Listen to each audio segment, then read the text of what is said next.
It's not working, isn't it? Hello everybody, Shelf here, and welcome to a reaction of a creepypasta. So, we're going to be doing this for a series of maybe one or two. I've been doing this video for like a couple of times, and it kept on failing, so I'm just going to keep a check on that for a few times. So, let's start listening to this. The Town with Fake People. Let's hear it. I'm just going to skip that intro. I had just left my mother's house after visiting her on her birthday. Good for She you. stayed over from me, and while I don't visit as often as I should, I try to make it out there when I do get a chance. The drive to my mother's house was fine. Actually, I made pretty good time. It may take some glitches. My accident. That was a plus. I never really cared much for driving. Sure, some people would argue that driving can be cathartic, driving peacefully on an open road. For me, however, I just find driving, especially long distances, to be monotonous. The less time I have to spend on the road, the better. Yeah, better. I had left my mother's a little after 4 p.m., and for the first hour or so, I was met with an outrageous amount of congestion.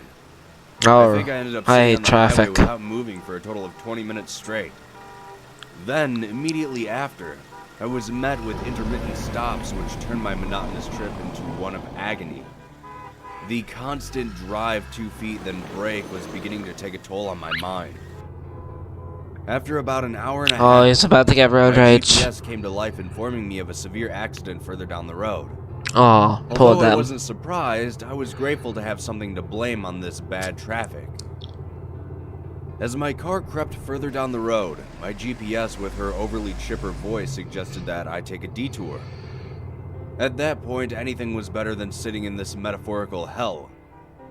The exit was slowly approaching, and just trying to get to that ramp was torturous, like having your favorite food placed just out of your reach. Eventually, I made it, and followed a few other cars making a quick exit as well. My GPS began to plot a new route home as I drove along the side road. Around 10 minutes later, I found myself driving alongside farmland for as far as the eye could see. Oh, While I was still a little frustrated at sitting in traffic, being able to drive consistently with a relaxing view did help calm me down a bit. okay. It wasn't long after passing the third cornfield that I noticed that I was now alone on the road. Oh, I knew I had been following some cars when I pulled off the highway, but now there were no vehicles in front of or behind me. Even though that was odd, I put it out of my mind as I drove along. yeah, take that out of A your few minutes mind. later, my gas light appeared, Oh, and I no. sighed as this just seemed to add on to my many driving frustrations. I was pulling up to an intersection when I saw a sign for a town to my right. Running out of options, I made my way down the road. Joyeusveld. When I first pulled into town, I was surprised at how barren it was. There was a small gas station on the edge of town, a post office nearby, and a few residential houses further down the road. Putting the thought to the back of my mind once again, I pulled into the gas station as the sun was beginning to set. After getting out of my car, I saw that the pump had a "Please pay inside" sign taped to it. So with a huff, I walked over to the gas station itself. When I stepped through the doors, I locked eyes with the man behind the counter. He was an older gentleman with a white beard and a deep blue shirt. I gave him a nod as I walked over to the coolers to grab a water. He didn't return a nod, nor Oh, did he make any movements whatsoever. It was late, I thought, probably the end of his shift. I walked up to the counter and set my water down and asked him to put 20 on the pump outside. He just stared at me for a moment with a grin that seemed forced. After a full minute of silence, I asked him if he was all right. He simply nodded, pressed a few buttons on the register, then returned to his previously motionless demeanor. I asked him how much it was for the water, but the man didn't acknowledge me at all. Feeling too tired to deal with all this, I just set a 20 and a few ones on the counter and headed out to my car. 23. As I was filling up my car, I noticed something even stranger than the gas station clerk. A woman? there was a woman standing in the middle of the street. I watched her until my tank was topped off, wondering what the hell she was doing. After I finished, I walked out into the street, taking care to check for oncoming cars. As I approached her, I asked her if she was doing all right. She had the same odd grin as the clerk. Eee. I gently placed a hand on her shoulder, and she turned to me. I asked her if she knew that she was standing in the street. To which she replied, "Oh yes, we are happy here." Good for She you. turned back away from me and continued staring down the road. At this point, I was ready to leave, and not just because my gas tank was full. I got in my car and carefully drove around the woman as she remained motionless. As I drove through the town, more and more things stuck out at me. The post office nearby had 4 people standing outside of its doors. Though I have a friend who works at the post office and they don't stay open very late at all. So either this was a unique post office or those people were waiting to get inside a closed building. I began to pass by the houses next. One house had a man raking his front lawn. Normal enough, although there wasn't a single leaf anywhere to be found. Those are Across leaves. the street from him was a house that had a small seesaw in the front yard, with 2 Aww. children playing on it. Except, they were both sitting on it evenly, No, staring at each other, he's using his tippy not toes. going up and down. I started to pick up my pace as I wanted more and more to get out of this strange town. But I soon regretted that decision as flashing lights filled my rearview mirror. Oh I no. groaned as I pulled over to the side of the street.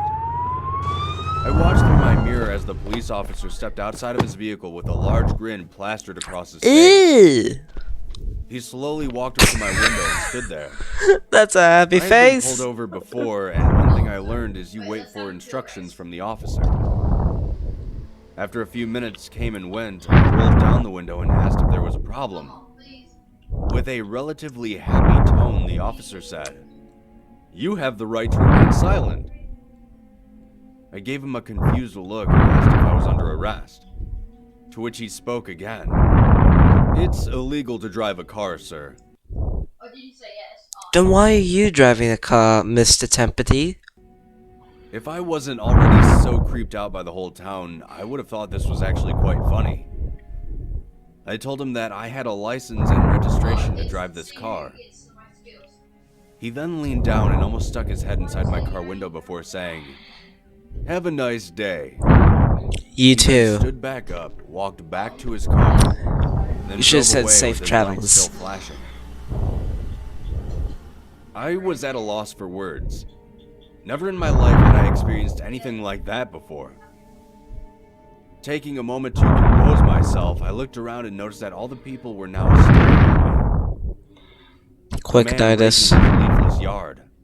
The 2 children. Everyone was staring at my car now. I started to drive away when I was stopped by a sight that made me feel very uneasy. The woman from before.